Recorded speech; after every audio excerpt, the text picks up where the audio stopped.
संसद में 2 सदन हैं, एक लोकसभा और एक राज्यसभा। लोकसभा का व्यवस्थापन, संचालन और नियमन करने के लिए एक अध्यक्ष और उपाध्यक्ष की आवश्यकता होती है। ठीक इसी प्रकार दूसरे सदन में, राज्यसभा में, राज्यसभा का संचालन, व्यवस्थापन, नियमन तथा अनुशासन स्थापित करने के लिए वहाँ भी कुछ अधिकारी की आवश्यकता होती है, और वो राज्यसभा के 2 अधिकारी होते हैं, उनका नाम होता है सभापति और उपसभापति। हम यहाँ लोकसभा में लोकसभा के जो पदाधिकारी हैं, पीठासीन अधिकारी हैं, उनकी बात कर रहे हैं। अगर लोकसभा में हम जाएं पहले, तो सबसे पहले हम देखेंगे, हमारे सामने आएगा एक नाम आएगा प्रोटेम स्पीकर।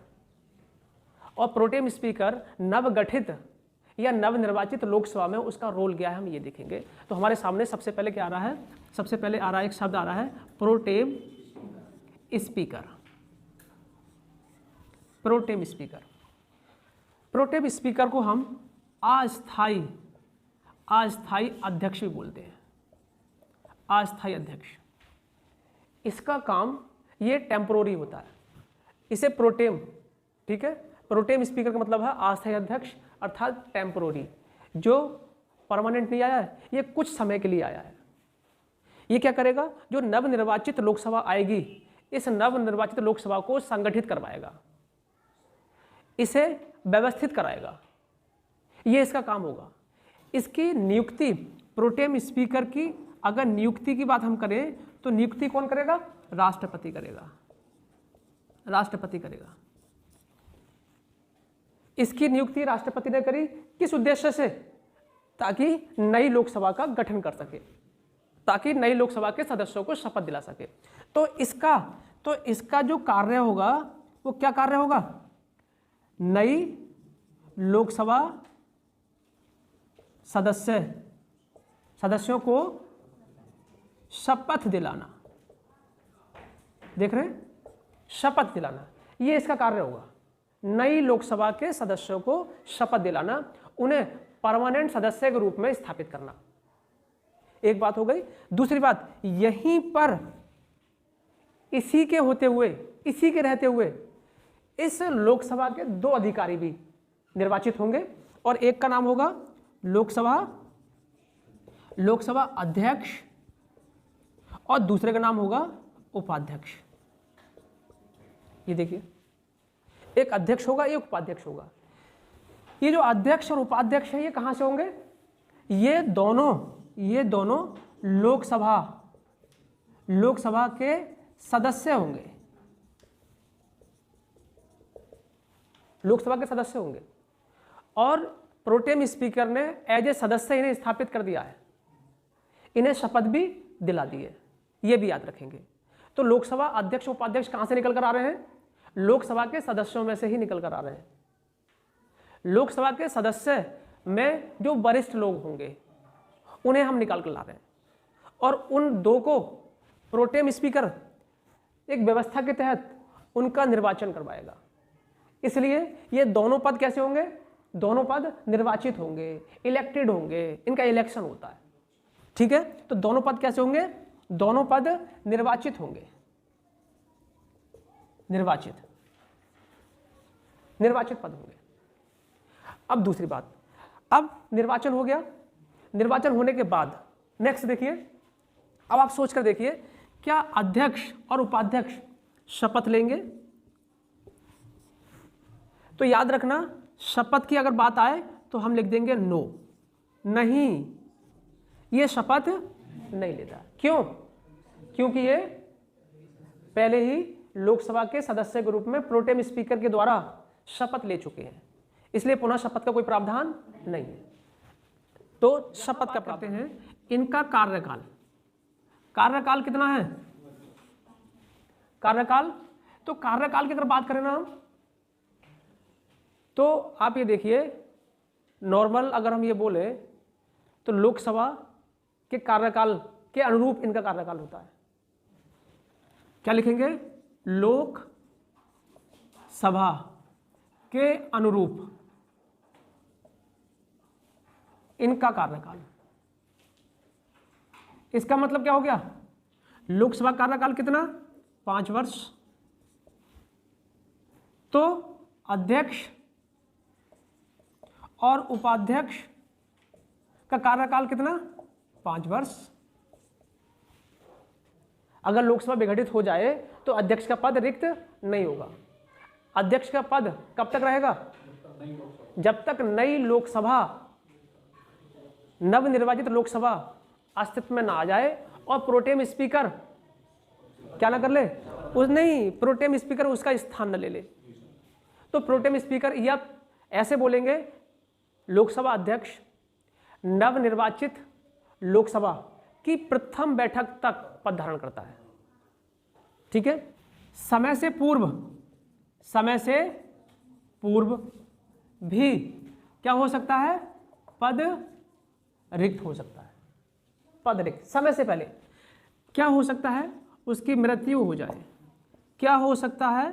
त्याग पत्र दे दे। यहां मृत्यु या असमर्थता, त्याग पत्र। या नंबर 3 पारित संकल्प।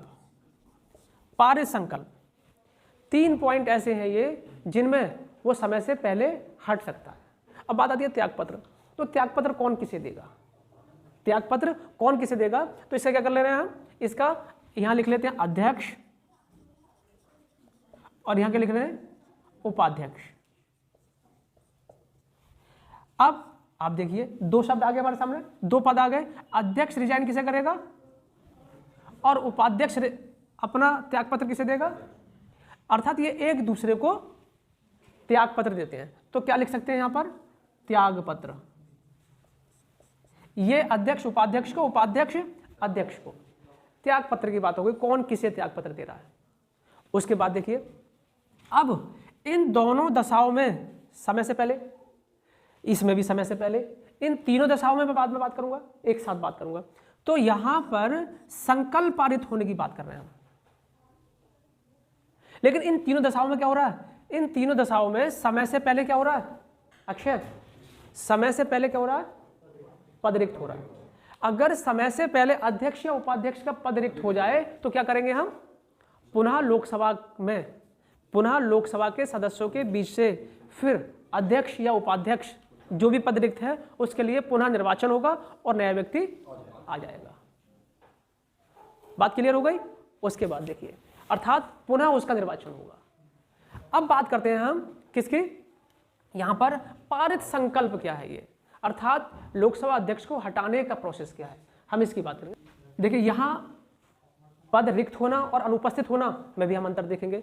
यदि क्या हो, जैसे पद रिक्त हो तो क्या दशा होगी, और पद पर क्या हो, पद पर अनुपस्थित हो तो क्या होगा, ये देख रहे हैं हम। अगर पद रिक्त हो गया तो यहां कौन नियुक्ति करेगा? राष्ट्रपति। ठीक है, यहां राष्ट्रपति नियुक्ति करेगा। अब प्रोटेम स्पीकर नहीं है ना, अब शपथ कौन दिलाएगा? अब राष्ट्रपति का नाम आएगा। उस समय राष्ट्रपति कर रहा था, लेकिन राष्ट्रपति ने किसे ला खड़ा कर दिया? प्रोटेम स्पीकर को ला खड़ा कर दिया। ठीक है, चलिए, पद रिक्त हो तो ऐसी स्थिति में राष्ट्रपति क्या करेगा? नियुक्त करेगा। और पद पर अनुपस्थित हो तो क्या होगा? लोकसभा इस प्रायोजन के लिए क्या करेगी? प्रायोजन के लिए, ठीक है, अपने सदस्यों में से किसी व्यक्ति को क्या करेगी? पद पर नियुक्त करेगी। पद पर नियुक्त करेगी। ये देखिए, ये 2 वर्ड हो गए हमारे सामने। पद रिक्त हो तो क्या स्थिति होगी, और पद पर अनुपस्थित हो तो क्या दशा होगी। इन दोनों में अलग अलग स्थिति हो गई। उसके बाद आगे चलते हैं। अध्यक्ष को पद से हटाने का प्रस्ताव। देखिए इसमें क्या होता है, तो यहां पहली बात, प्रस्ताव जो आएगा वो कैसे आएगा? नंबर 1, 50 सदस्यों द्वारा क्या होगा? समर्थन प्राप्त हो तब प्रस्ताव आएगा। यदि 50 सदस्य समर्थन कर रहे हैं इस बात का कि हाँ भाई प्रस्ताव लाया जाए, तो इसकी वजह से क्या आएगा? प्रस्ताव आएगा। कितने लोग सहमत हो? 50 लोग सहमत हो। एक बात हो गई। दूसरी बात यहाँ याद रखना कि अगर हम प्रस्ताव ला रहे हैं तो इसकी सूचना हमें लोकसभा अध्यक्ष को देनी होगी, लोकसभा अध्यक्ष को देनी होगी। तो प्रस्ताव लाने के आशय से 14 दिन पूर्व की सूचना अध्यक्ष को देनी होगी। जब 50 लोग सहमत हो गए तो लोकसभा में यह प्रस्ताव कार्रवाई के लिए आगे बढ़ जाएगा। अब लोकसभा में तत्कालीन, क्या बोल रहे हैं ये? तत्कालीन, लोकसभा में तत्कालीन सदस्यों का कितना? सदस्यों का बहुमत से पारित प्रस्ताव द्वारा क्या हो जाएगा? द्वारा अध्यक्ष को पद रिक्त करना होगा, अध्यक्ष को पद रिक्त करना होगा। यहां कह रहे हैं ये तत्कालीन सदस्य, तत्कालीन सदस्यों के बहुमत से पारित प्रस्ताव, तत्कालीन सदस्यों के बहुमत से पारित प्रस्ताव। तत्कालीन का मतलब क्या है? यहां पर उदाहरण ले लेते हैं हम। लोकसभा में वर्तमान में 543 सीटें हैं। हो सकता है 5 सीट्स क्या हो? 5 सीट्स खाली हो सकता है किसी की मृत्यु हो गई हो, किसी को त्यागपत्र देना पड़ गया हो, हैं? ये हो सकता है। कुछ सदस्य लोकसभा में नहीं आ रहे हो, ठंड पड़ रही है, ठंड लग गई हो और निकल लिए हो, हैं? 5 सीटें क्या हो गई हो? रिक्त हो गई हो। एक बात, 5 तो परमानेंट क्या हो गई? रिक्त हो गई। उसके बाद तो सदस्य कुल कितने हैं लोकसभा में? 5 सीटें क्या है? परमानेंट खाली हो गई। परमानेंट खाली है, हो सकता है मृत्यु हो गई हो सकता है त्यागपत्र दे दिया हो। 18 अनुपस्थित है, 18 आज आए नहीं है, लेकिन आज प्रस्ताव पारित होना है। तो अब कितने बचे? इसमें से 520 बचे। 520 बचे। इन 520 का बहुमत चाहिए, इन 520 का बहुमत चाहिए। तो 520/2 कितने चाहिए? 261। क्या कर दें? इस पर मतदान कर दें। यदि लोकसभा के 261 सदस्य मतदान कर रहे हैं तो क्या हो जाएगा? लोकसभा अध्यक्ष अपने पद से हट जाएगा। ये जो दशा है ये तत्कालीन वाली दशा है। तत्काल जो बहुमत है, तत्काल का जो बहुमत होता है वो इस तरह से निकाला जाता है। इसे प्रभावी बहुमत कहते हैं। क्या कहते हैं इसे? प्रभावी बहुमत। इफेक्टिव मेजॉरिटी है ये क्या कहलाती है? Effective majority. इस तरह से क्या निकला? ये तत्कालीन सदस्यों के बहुमत से पारित होने वाली दशा सामने हमारे आ गई। ठीक है, ये हो गया हटाने का संकल्प। क्लियर होगी बात? लोकसभा अध्यक्ष के कार्य और शक्तियां देख रहे हैं। ये देखिए, सबसे पहले नंबर 1 क्या करेंगे? नंबर 1 करेंगे नहीं, सबसे पहले काम क्या है इसका? सदन का संचालन, व्यवस्थापन, अनुशासन। ये सब काम किसके हैं? लोकसभा अध्यक्ष के हैं। नंबर 2 धन विधेयक। धन विधेयक है या नहीं? है या नहीं? अंतिम निर्णय किसका? अंतिम निर्णय लोकसभा अध्यक्ष का होता है। नंबर 3 संयुक्त अधिवेशन। संयुक्त अधिवेशन की अध्यक्षता कौन करता है? लोकसभा अध्यक्ष करता है। नंबर 4 दल बदल कानून का उल्लंघन, जो व्यक्ति दल बदल कानून का उल्लंघन कर रहा है उसका निर्णय कौन लेगा? निर्णय लोकसभा अध्यक्ष करेगा, लोकसभा अध्यक्ष करेगा। उसके बाद नंबर 5, अगर दोनों पक्षों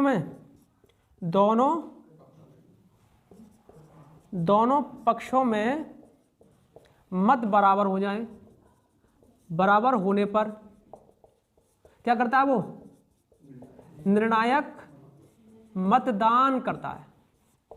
क्या कहते हैं इसे? कास्टिंग वोट कहते हैं। तो निर्णायक मतदान का अधिकार किसे है? लोकसभा अध्यक्ष को।